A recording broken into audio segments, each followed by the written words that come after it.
articulately as she did, pay attention.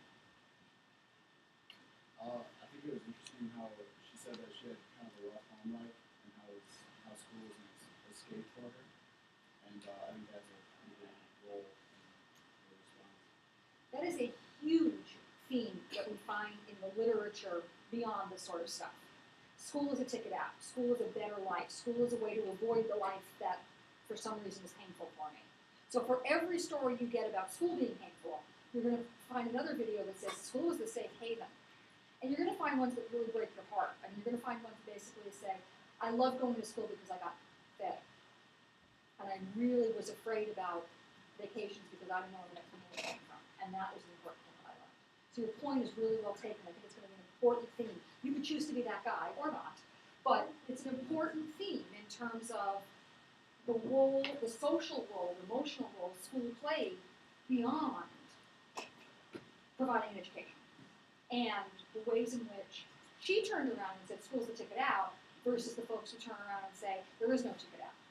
And school's just another oppressive institution I don't want to be part of. You want to be that guy, that would be, you could spend the rest of your life answering that question. You have found your life's purpose. No. But you could. Somebody else. Go, yeah. Nick, that's you, I think. Yeah. I've seen two other videos from girls that did it. Uh-huh. And, they were, like, the other two, just like her, we did a lot more details on how it was during school. Uh-huh. And a little bit like less afterwards, and we gave details like almost every year, or certain teachers, and like what year where it stood, and yeah, but for the guys, it has, no deal. And that may be a completely separate theme than answering the question, is women, and they do, I will tell you this, there's been a lot of research, women tell stories very differently than men tell stories.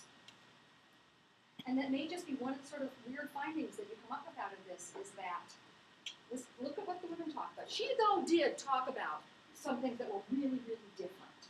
Stripes and other things. Sorry, and I should have told you that. I talked too long.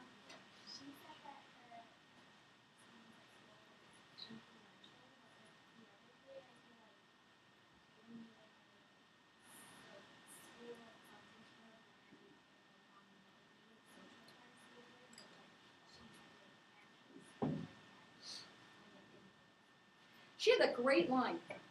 It was my responsibility to learn it. That's one piece of the tag I got down. So if you're coding this, you're going to want the front part of that. But basically, I think it was something about the fact that the teacher didn't matter. It was my responsibility to learn it. That's a really different message than the first thing we heard. One of the things I want you to pay attention to as I'm talking about this is notice I'm not saying better message, worse message. I did say articulate, but that's okay. It's not necessarily value judgment. So it's not labeling things good bad. It's a different message. You later on might want to be able to say that you've got a series of videos where people talk about their responsibility for their learning. And we'll lump those together and see the way they talk about that. But I'm not sort of basically saying this is a much better story. One of the things when you look at data like this, when you look at videos like this, when you listen to text like this, is you take it at what it's worth and you code it for where you can. So you did a really nice job of talking about that without saying, she did such a better job. What you said was, she talked about responsibility. So you're already halfway there. Yeah. She talked about our kids and how what she learned, she's gonna like take to her advantage and change their lives. Yeah, which is like, goosebumpy kind of moment, right? It's this idea that my purpose on this earth is to do this and do this well for other people. That in and of itself, and it'll be interesting. Now, granted, this woman's getting a master's degree in teaching and wants to go back in the classroom, right? But it'll be interesting to see whether you get. People have this way of giving you what researchers who code these kinds of stories, in terms of the way the narrative works, they talk about it being the coda. Almost everybody wants to wrap up their story in some way. She wraps it up in this really very meaningful thing about wanting to provide an opportunity for kids that's fabulous, and I didn't write it down. One of the guys ended with, that's my story. Just paying attention to the last sentence in these things could be fabulously interesting. And whether that last sentence is one of promise, is one of hope, is one of sorrow.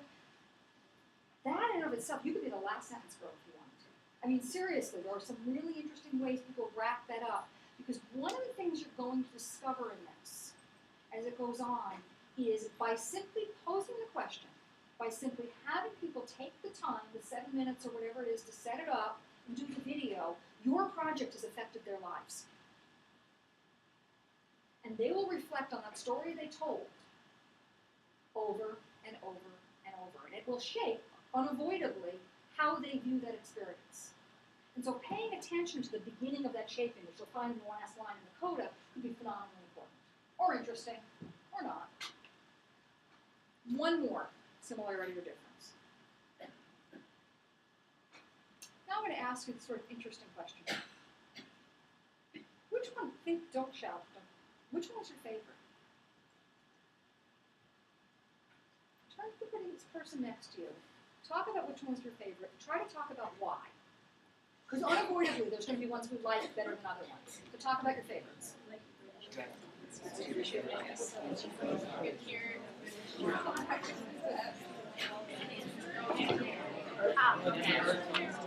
Well, that's, that's teaching others.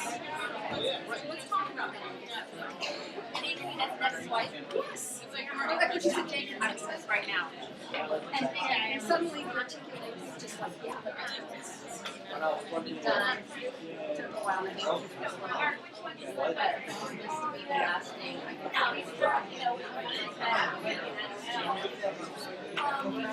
You guys need to do something.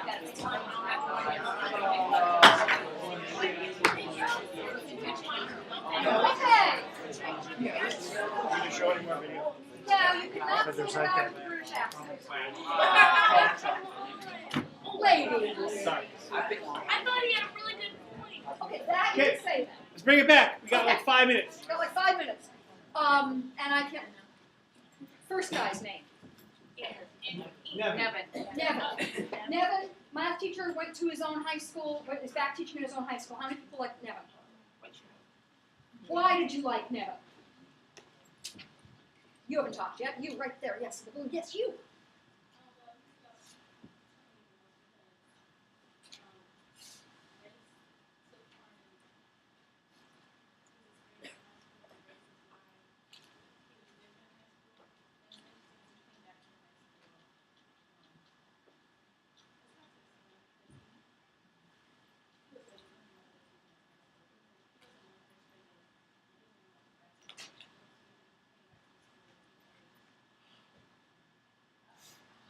No, it's a compelling part of his narrative. You nailed it. You got it. That's his story. You know this. You got the gist of it, and you got the important theme in it too. So good for you. Congratulations. Kind of genius. The piece that you want to think about that is, again, as you start thinking of these, do you want to be the person who sort of looks for discussions of race and discussions of difference? And you're right, and I know Ken actually. His school has not changed. He's still one of the few white guys there. And so, what does that mean? And I don't know that he answers that. I don't know that you can answer that, but it's a really interesting way to start playing with more of them come in. I think you're really onto something. Somebody else who liked Nevin's story, maybe for a different reason? I liked how he seemed to be kind of like a humble guy. It wasn't about sports, he was kind of like life after high school.